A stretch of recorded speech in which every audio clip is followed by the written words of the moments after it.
राधे राधे भक्तजनों, स्वागत है आप सभी का हमारे YouTube चैनल हरिराग में। आने वाली एकादशी का नाम मोक्षदा एकादशी है और इस वर्ष यह एकादशी 11 दिसंबर को पड़ रही है। कहा जाता है कि मार्गशीर्ष शुक्ल पक्ष में पड़ने वाली मोक्षदा एकादशी मोक्ष की प्राप्ति के लिए की जाती है, जिससे स्वयं को और पितरों को दोनों को मोक्ष मिले। एकादशी व्रत का फल उसकी कथा सुनने से मिलता है। तो आइए सुनते हैं हम मोक्षदा एकादशी की व्रत कथा। ओम नमो भगवते वासुदेवाय नमः।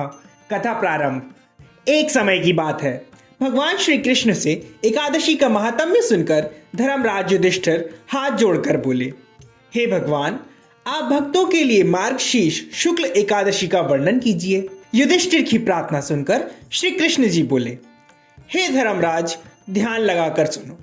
अब संसार में कल्याण के लिए मोक्षदा एकादशी की कथा सुनाता हूं, जिसकी पूजा धूप, मंजरी व तुलसी से होती है। श्री कृष्ण जी कहते हैं, वैरवानस नामक एक राजा हुआ करता था, जो अपने पिता को अनेकों रोगों से परेशान और दुखी हो फूट फूट कर रोता था। और उसने एक दिन अपने स्वप्न में देखा कि उसके वह बीमार परेशान पिताजी नरक में पड़े हुए हैं। अपने पिता की यह हालत देखकर वह राजा ना तो सो सका ना ही कुछ और कर सका। राजा को बहुत चिंता हो गई। सवेरे होते ही वह स्नान आदि से निपटा और अपने राज्य के श्रेष्ठ मुनियों की शरण में जाकर रोता हुआ हाथ जोड़कर बोला कि ऋषिवर, मैंने स्वप्न में अपने पिताजी को नरक में देखा। और अपना स्वप्न सुनाते हुए उसने ऋषिवर से पूछा कि मेरे पिता की इस हाल का क्या कारण है। ऋषियों में सर्वश्रेष्ठ पर्वत ऋषि ने राजा का विनम्र स्वप्न सुनकर क्षण भर के लिए ध्यान लगाया।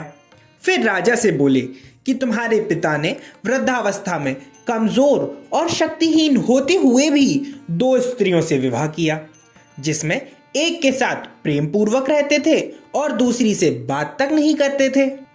इसी पाप के कारण तुम्हारे पिता को यह महान कष्ट भोगना पड़ रहा है, और यदि उनकी रक्षा का उपाय नहीं किया गया तो उन्हें और भी कष्ट उठाना पड़ेगा, क्योंकि एक स्त्री के रहते हुए दूसरा विवाह करना संसार में महापाप है।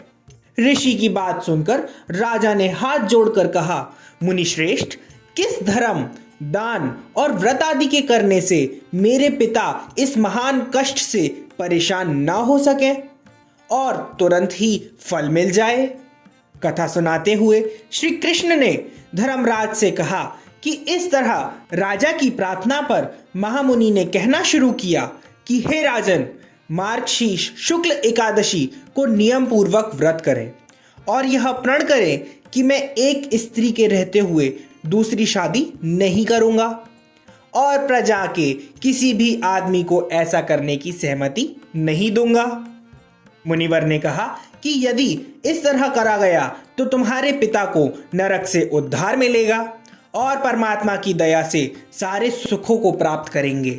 भगवान श्री कृष्ण आगे कहते हैं कि हे युधिष्ठिर, राजा ने मुनि को दंडवत प्रणाम किया और वहां से अपने नगर को आकर विधि पूर्वक एकादशी का व्रत किया, जिसके प्रभाव से उसके पिता उन्हें मृत्यु उपरांत यानी अपनी पितृयोनि में भी इस व्रत का प्रण करने मात्र से ही कष्ट और दुखों से छुटकारा मिलेगा।